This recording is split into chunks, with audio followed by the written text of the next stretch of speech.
Good afternoon. This is going to be drafting problem 4-7, which will be the first problem you're involved in that actually is using a different set of units, those units being architectural. The only thing to remember besides some of the input things is that the base unit for architectural is 1 inch.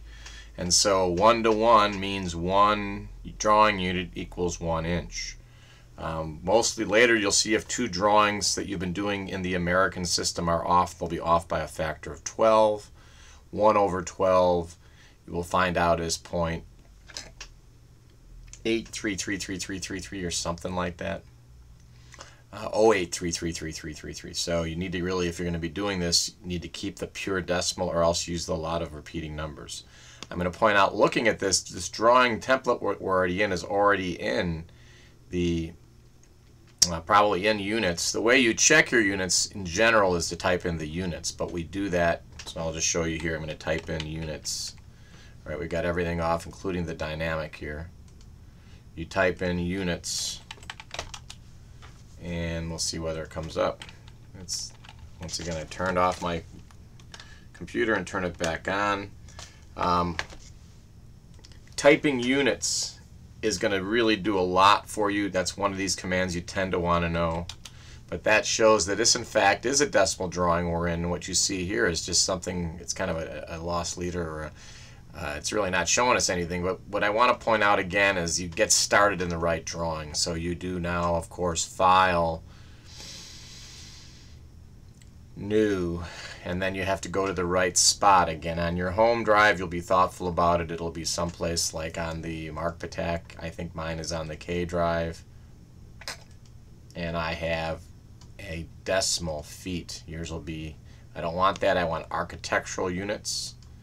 I go into here, hit my continue, and right away I see this kind of reminder, if you would. In my case, in your case it probably won't be there. You see, in this one I also have set 1, 2, 3, 4, 5 different papers.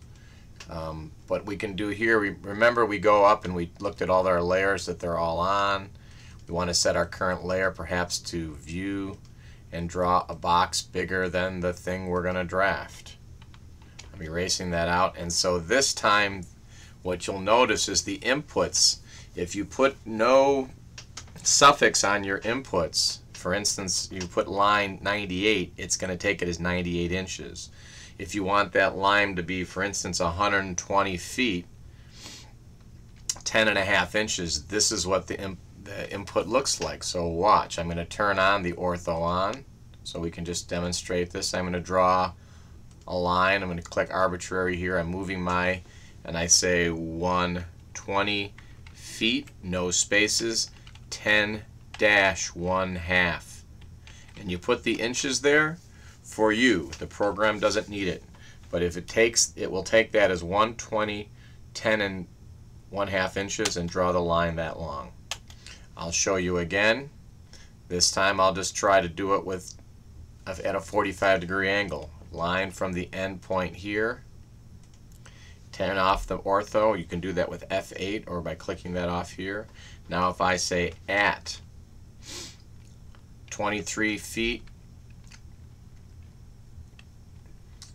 9-3/16 inches, angle 45, it will draw that line. So that's the key thing to remember, or you can do a lot of calculation, but if you're going to start doing architectural work, start in the right template. So that said, I'm going to draw a box here that's 120 feet square. So I'm just going across everything here, hitting delete. I'm going to use, this case, I'll use the line offset until a couple more times until you're used to it. I turn on my ortho. I click here, I move my mouse in the direction I want, 120 feet. I do that. Escape, escape, escape, double click middle mouse, whatever you need to do. Offset 120 feet. Select my object here. Escape, escape, escape, Z space, E space. That's just a command zoom extents. I'm going to go line, shift right click from the endpoint there, shift right click to the endpoint there. Even turning the ortho on or off, I can do O offset, T for through, select, endpoint. Now you're going to draft. That is your box. You're now going to draft on layer object, but you're going to want to try to establish, usually, let's say I'm going to go 10 foot off of the edge here, or maybe only 5 foot. I'm going to say, oh, 5 feet. You got to remember to use that feet or it'll take inches, and visually you'll have a clue. You can, once again, I wheeled in, fill it, grab my two options, my two objects there, and it grabs that. And in this case, I more or less have a little tiny starting point here. So I can now look at my exterior dimensions as 98 feet and 66 feet 6 inches. I can go offset 98 feet.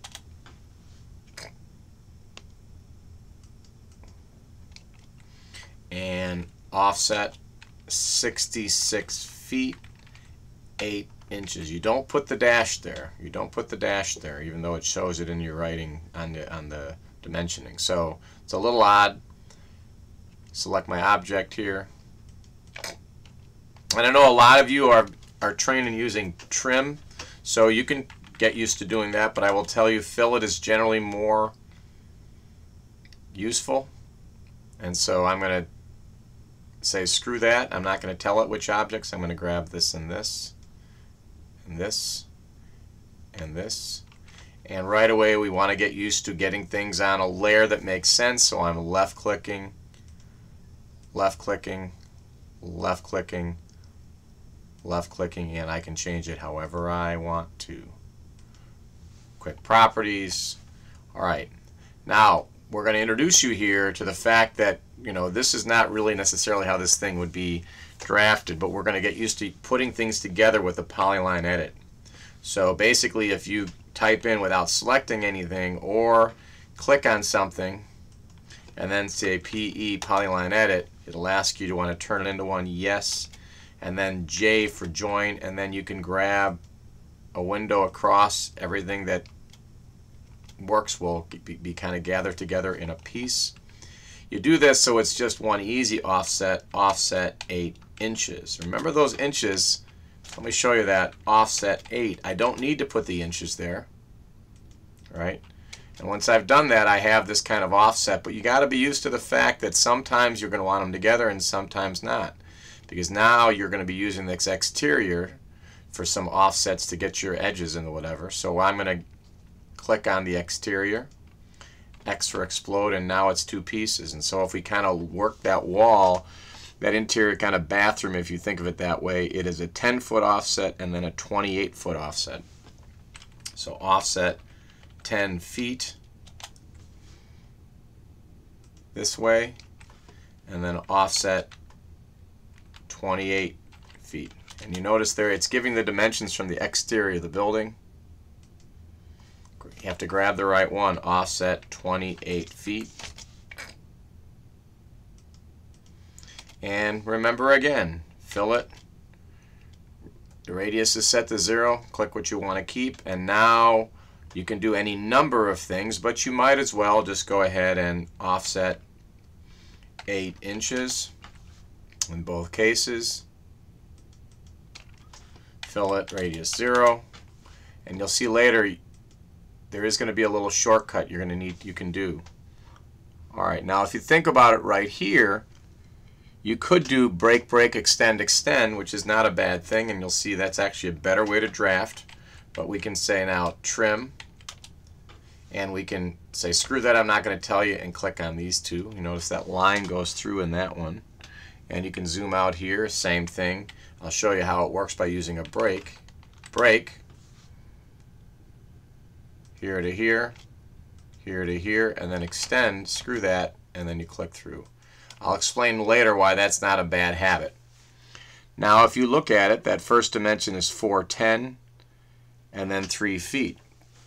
So we can offset 4 foot 10 inches over here, and then 3 feet, offset 3 feet. And the next one is 10.8, offset 10 feet, 8 10 feet 8 inches, and then offset 3 feet. Once again, all kinds of different ways to do this, but by doing a break, we'll stop right here and then fillet radius zeros. Sometimes that'll help. We'll catch this on the next video. Thanks for listening.